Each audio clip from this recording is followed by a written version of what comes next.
से कि वे अपने संबोधन से हम सबका मार्गदर्शन करें। हम सबको प्रेरणा दें माननीय प्रधानमंत्री श्री नरेंद्र मोदी जी।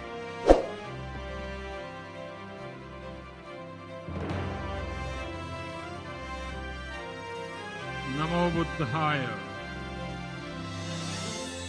इस पवित्र मंगल कार्यक्रम में उपस्थित उत्तर प्रदेश के राज्यपाल श्रीमती आनंदीबेन पटेल, उत्तर प्रदेश के मुख्यमंत्री श्रीमान योगी आदित्यनाथ जी,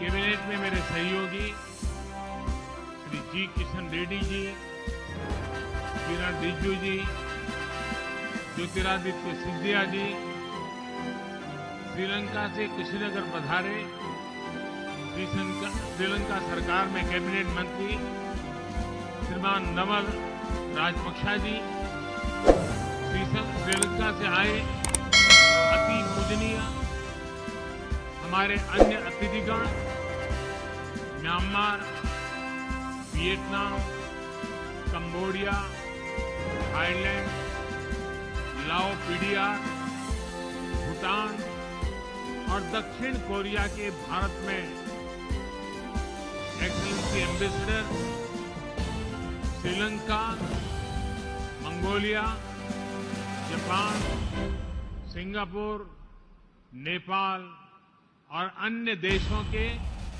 वरिष्ठ राजनयिक, सभी सम्मानित भिक्षुगण और भगवान बुद्ध के सभी अनुयायी साथियों, अश्विन महीने की पूर्णिमा का ये पवित्र दिन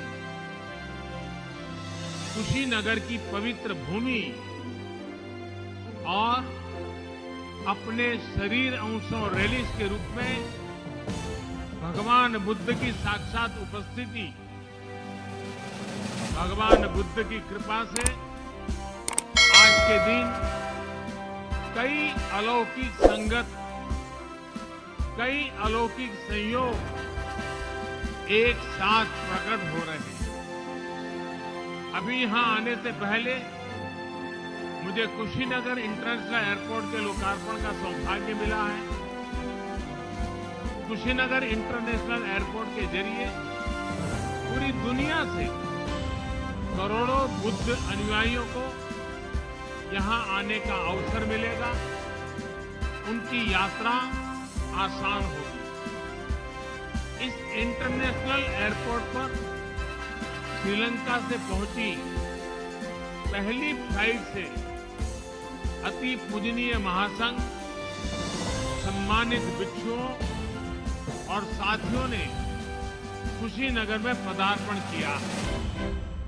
आप सभी की उपस्थिति भारत और श्रीलंका की हजारों साल पुरानी आध्यात्मिक, धार्मिक और सांस्कृतिक विरासत का प्रतीक है। साथियों, हम सभी जानते हैं कि श्रीलंका में बौद्ध धर्म का संदेश सबसे पहले भारत से सम्राट अशोक के पुत्र महेंद्र और पुत्री संघमित्रा लेकर गए थे। माना जाता है कि आज के ही दिन अरहत महिंदा ने वापस आकर अपने पिता को बताया था कि श्रीलंका ने बुद्ध का संदेश कितनी ऊर्जा से अंगीकार किया। इस समाचार ने विश्वास बढ़ाया था कि बुद्ध का संदेश पूरे विश्व के लिए है, बुद्ध का धम्म मानवता के लिए है। इसलिए आज का ये दिन हम सभी देशों के सदियों पुराने सांस्कृतिक संबंधों को नई ऊर्जा देने का भी दिन है। मैं आप सभी को बधाई देता हूं कि आप आज भगवान बुद्ध के महापरिनिर्वाण स्थल पर उनके सामने उपस्थित हैं। मैं श्रीलंका और दूसरे सभी देशों से आए हमारे सम्मानित अतिथिगणों का भी हार्दिक स्वागत करता हूं। हमारे जो अति पूजनीय महासंघ हमें आशीर्वाद देने के लिए उपस्थित हैं, उन्हें भी मैं आदरपूर्वक नमन करता हूं। आपने हम सबको भगवान बुद्ध के अवशेष स्वरूप रेलिक्स का दर्शन का सौभाग्य दिया है। यहां कुशीनगर के इस कार्यक्रम के बाद आप मेरे संसदीय क्षेत्र वाराणसी भी जा रहे हैं। आपकी पवित्र चरण रज वहां भी पड़ेगी, वहां भी सौभाग्य लेकर आएगी। साथियों, मैं आज इंटरनेशनल बुद्धिस्ट कॉन्फेडरेशन के सभी सदस्यों को भी बधाई देता हूं। आप जिस तरह आधुनिक विश्व में भगवान बुद्ध के संदेश को विस्तार दे रहे हैं, वो वाकई बहुत सराहनीय है। आज इस अवसर पर मैं अपने पुराने सहयोगी श्री शक्ति सिन्हा जी को भी याद कर रहा हूं। इंटरनेशनल बुद्धिस्ट कॉन्फेडरेशन के डीजी इसके तौर पर कार्य कर रहे शक्ति सिन्हा जी का कुछ दिन पहले ही स्वर्गवास हुआ है। भगवान बुद्ध में उनकी आस्था, उनका समर्पण हम सबके लिए एक प्रेरणा है। साथियों, आप सभी जानते हैं आज एक और महत्वपूर्ण अवसर है। भगवान बुद्ध के क्रूसिता से वापस धरती पर आने का। इसलिए आश्विन पूर्णिमा को आज हमारे भिक्षुगण अपने 3 महीने का वर्षावास भी पूरा करते हैं। आज मुझे भी वर्षावास के उपरांत संघ भिक्षुओं को चीवर दान का सौभाग्य मिला है। भगवान बुद्ध का ये बोध अद्भुत है, जिसने ऐसी परंपराओं को जन्म दिया। बरसात के महीनों में हमारी प्रकृति, हमारे आसपास के पेड़ पौधे नया जीवन ले रहे होते हैं। जीव मात्र के प्रति अहिंसा का संकल्प और पौधों में भी परमात्मा देखने का भाव, बुद्ध का ये संदेश इतना जीवंत है कि आज भी हमारे भिक्षु उसे वैसे ही जी रहे। जो साधक हमेशा क्रियाशील रहते हैं, सदैव गतिशील रहते हैं, वो इन 3 महीनों में ठहर जाते हैं, ताकि कहीं कोई अंकुरित होता हुआ कोई बीज कुचल न जाए, निखरती हुई प्रकृति में अवरोध न आ जाए। ये वर्षावास न केवल बाहर की प्रकृति को प्रस्फुटित करता है, बल्कि हमारे अंदर की प्रकृति को भी संशोधित करने का अवसर देता है। साथियों, धम्म का निर्देश है, यथापि रुचिरम पुक्खम मणमंतम सुगंधकम एवं सुभाषिता वाचा सफला होती कुब्बतो। अर्थात अच्छी वाणी और अच्छे विचारों का अगर उतनी ही निष्ठा से आचरण किया जाए तो उसका परिणाम वैसा ही होता है जैसा सुगंध के साथ फूल, क्योंकि बिना आचरण के अच्छी से अच्छी बात बिना सुगंध के फूल की तरह ही होती है। दुनिया में जहां जहां भी बुद्ध के विचारों को सही मायने में आत्मसात किया गया है, वहां कठिन से कठिन परिस्थितियों में भी प्रगति के रास्ते बने। बुद्ध इसलिए ही वैश्विक है क्योंकि बुद्ध अपने भीतर से शुरुआत करने के लिए कहते हैं। भगवान बुद्ध का बुद्धत्व है sense of unlimited, sense of ultimate responsibility. अर्थात हमारे आसपास, हमारे ब्रह्मांड में जो कुछ भी हो रहा है हम उसे खुद से जोड़कर देखते हैं, उसकी जिम्मेदारी खुद लेते हैं। जो घटित हो रहा है उसमें अगर हम अपना सकारात्मक प्रयास जोड़ेंगे तो हम सृजन को गति देंगे। आज जब दुनिया पर्यावरण संरक्षण की बात करती है, क्लाइमेट चेंज की चिंता जाहिर करती है, तो उसके साथ अनेक सवाल उठ खड़े होते हैं। लेकिन अगर हम बुद्ध के संदेश को अपना लेते हैं तो किसको करना है, इसकी जगह क्या करना है, इसका मार्ग अपने आप दिखने लगता है।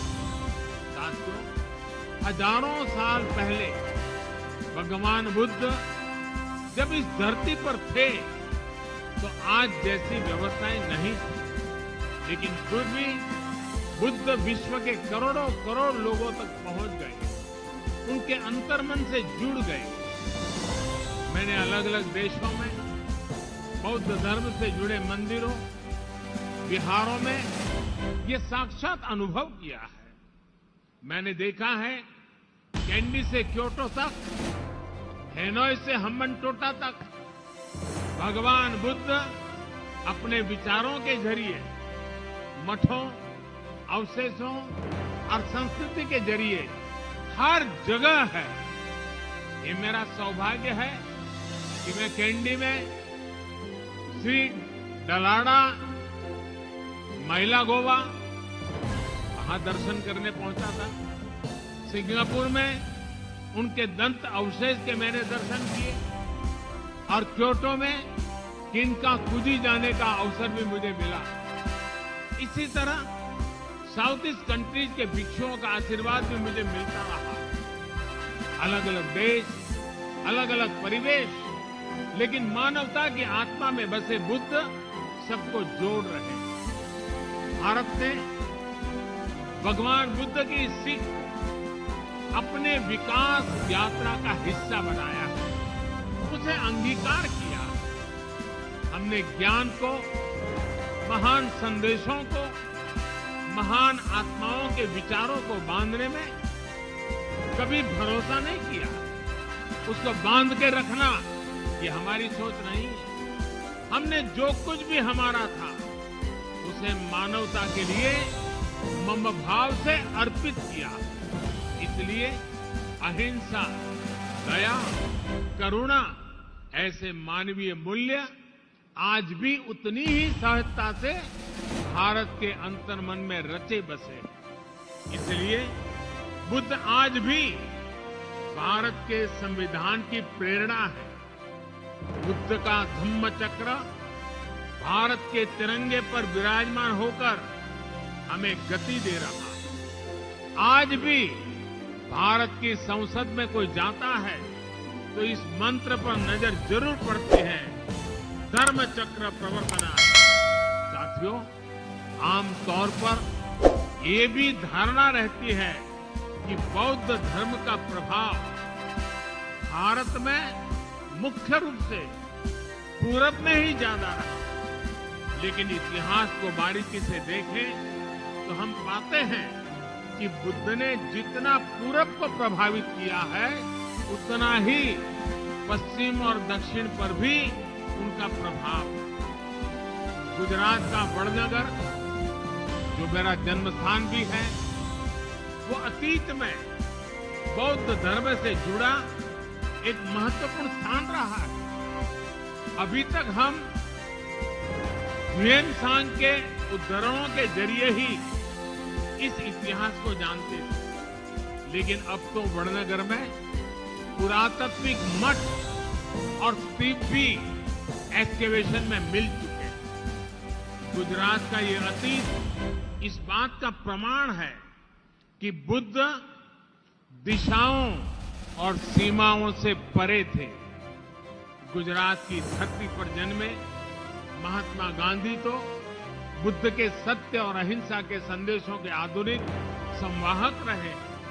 साथियों, आज भारत अपनी आजादी का अमृत महोत्सव मना रहा है। इस अमृत महोत्सव में हम अपने भविष्य के लिए, मानवता के भविष्य के लिए संकल्प ले रहे हैं। हमारे इन अमृत संकल्पों के केंद्र में भगवान बुद्ध का वो संदेश है जो कहता है, अपमादो अमत पदम, पमादो मच्चुनो पदम, अपमत्ता न मियंती ये पमता यथा मता।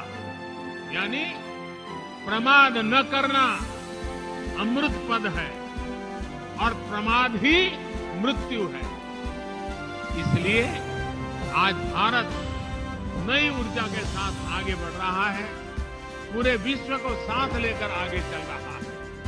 भगवान बुद्ध ने कहा था, अपदीपो भव, यानी अपने दीपक स्वयं बनो। जब व्यक्ति स्वयं प्रकाशित होता है तभी वह संस्कार को भी प्रकाश देता है। यही भारत के लिए आत्मनिर्भर बनने की प्रेरणा है। यही वो प्रेरणा है जो हमें दुनिया के हर देश के प्रगति में सहभागी बनाने की ताकत देती है। अपने इसी विचार को आज भारत सबका साथ, सबका विकास, सबका विश्वास और सबका प्रयास के मंत्र के साथ आगे बढ़ रहा है। मुझे पूरा विश्वास है कि भगवान बुद्ध के इन विचारों पर चलते हुए हम सब एक साथ मिलकर मानवता के कल्याण का मार्ग प्रशस्त करेंगे। इसी कामना के साथ आप सभी का बहुत बहुत धन्यवाद। भवतु सर्वमंगलम।